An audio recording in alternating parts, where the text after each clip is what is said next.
वजीर अखिलती बहबूद के ईश्वर की ज़ेर सदारत एक जायजा इजलास हज हाउस नामपल्ली में मुनक्किद किया गया, जिसमें वक्फ उमूर, आइम्मा मौज़िनीन के मुशाहरे, शादी मुबारक स्कीम, अक़लियतों को खर्जात की फराहमी और दीगर उमूर पर तबादला ख्याल किया गया। इस मौके पर वजीर कुपला ईश्वर ने डिस्ट्रिक्ट माइनॉरिटी वेलफेयर ऑफिसर्स को हिदायत दी कि महकमा अखिलती बहबूद की तमाम स्कीमात पर तेजी से अमलावरी को यकीनी बनाएं और GIA स्कीमात के तहत ज़ेर इल्तबा तमाम कामों को मुकम्मल करें और तौसी के लिए इकनॉमिक सपोर्ट स्कीम के तहत दरखास्तों की अच्छी तरह जांच पड़ताल करने की भी हिदायत दी। चेयरमैन ने इस मौके पर चेयरमैन अखिलती मालियती कॉरपोरेशन इम्तियाज इसाक ने वज़ीर आला के चंद्रशेखर राव की सताइश की और उनसे इजहार तशक्कुर किया।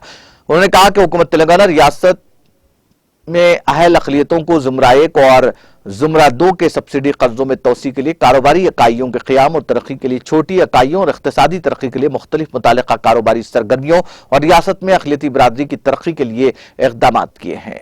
उन्होंने रियासत में डिस्ट्रिक्ट माइनॉरिटी वेलफेयर ऑफिसर्स को हिदायत दी कि वो रहनुमा खतूत पर सख्ती से अमल करें और Telangana state minority finance corporation की तरफ से मुकर्रर करदा टाइम फ्रेम के मुताबिक रियासत में अक़लियतों के लिए इक़्तिसादी इमदादी स्कीम को नाफिज करें और अहलियत के मेयार की बुनियाद पर दरखास्तों की जांच पड़ताल करें और यह भी यकीनी बनाए कि हकीकी अहल अक़लियतों को इकनॉमिक सपोर्ट स्कीम के तहत फायदा पहुंचाया जाए। इस मौके पर हुकूमत तेलंगाना के अखिलती उमूर के मुशीर ए खान, सदर नशीन वक्फ बोर्ड मोहम्मद मसीउल्लाह खान, सदर नशीन हज कमेटी मोहम्मद सलीम, सदर नशीन उर्दू अकेडमी मोहम्मद मुजीब, सदर नशीन अखिलती मालियती कॉरपोरेशन इम्तियाज इसाक के अलावा TRS अखिलती कायदीन मोहम्मद ख्वाजा बदरुद्दीन और दीगर मौजूद थे।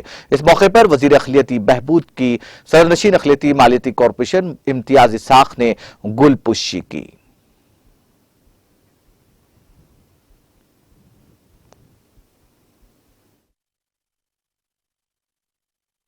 సంబంధించినటువంటి జిల్లా DMWOs తోటి ప్రత్యేకమైన సమావేశం ఏర్పాటు చేయడం జరిగింది.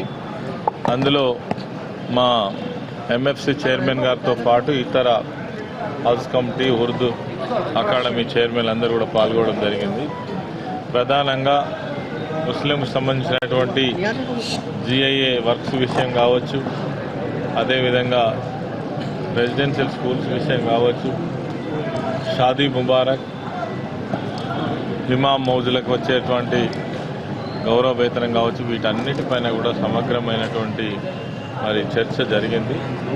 కొన్ని ఫైనాన్షియల్ క్లియరెన్సెస్ రావాల్సి ఉండే కాబట్టి వాటిని వారం రోజుల క్రితమే ఫైనాన్స్ మినిస్టర్ గారు, అదేవిధంగా సెక్రటరీ గారు, మా చైర్మన్స్ అందరితో కలిపి ఒక సమావేశాన్ని ఏర్పాటు చేసుకోవడం ద్వారా మరి దాదాపుగా ఫైనాన్షియల్ క్లియరెన్సెస్ అన్నీ కూడా రావడం వల్ల ఇవన్నీ కూడా సకాలంలో అన్ని పూర్తి చేసుకోవడం జరుగుతుంది. మరి దానికి సంబంధించిన క్లారిటీ కూడా వచ్చింది. మళ్ళీ తిరిగి 15 రోజులలో రివ్యూ చేసుకొని ఈ వర్క్స్ అన్ని కూడా కంప్లీట్ చేయడం జరుగుతుంది. Thank you. हज हाउस 11th फ्लोर पे जो है माइनॉरिटी वेलफेयर डिपार्टमेंट के ताल्लुक से हमारे हॉनरेबल मिनिस्टर जनाब कुपला ईश्वर साहब की सदारत में एक रिव्यू मीटिंग की गई थी, अभी की गई। हमने जो है 23 दिसंबर को जो है हॉनरेबल फाइनेंस मिनिस्टर जनाब हरीश राव साहब की सदारत में एक मीटिंग की गई थी बजट के ऊपर। जब जो है शादी मुबारक के तहत जो पेंडिंग थे, ओवरसीज स्कॉलरशिप के ताल्लुक से जो पेंडिंग थे और बहुत से जो माइनॉरिटी फाइनेंस कॉर्पोरेशन में जो 50 करोड़ से बढ़ाकर जो है 70 करोड़ किया गया था, उस मीटिंग में डिसीजन लिया गया था। उसी के तहत आज एक रिव्यू मीटिंग की गई थी कि फरवरी एंडिंग तक जो है ये जो बैंकेबल स्कीम, ये इकोनॉमिक स्कीम है, उसको जो है जल्दी कंप्लीट करने के लिए और जो है जो भी वक्त ग्रांट्स जो भी सैंक्शन हुए तो उसके काम के वक्त कहाँ तक आया, ये सब चीज़ों के ऊपर रिव्यू की गई है। फिर एक 15 दिन के ऊपर जो है 15 दिन के बाद फिर एक रिव्यू की जाएगी। जो माइनॉरिटीज़ की तरफ से जो भी पेंडिंग्स है उसको बहुत जल्द से जल्द करवाने के लिए कुपलेश्वर साहब ने ऑफिशियल को इंस्ट्रक्शंस दिया है, DMWs को जो है इंस्ट्रक्शंस दिया है कि जल्द से जल्द इसको जो भी पेंडिंग्स है उसको कंप्लीट करें। जैसा कि माइनॉरिटी फाइनेंस कॉर्पोरेशन लोन का भी जो बजट का भी जो है ये फरवरी एंडिंग तक जो है ये स्कीम 12,000 फैमिलीज़ को जो है कंप्लीट फरवरी एंडिंग तक पहुँचाया जाए, ये इंस्ट्रक्शन दिया गया है।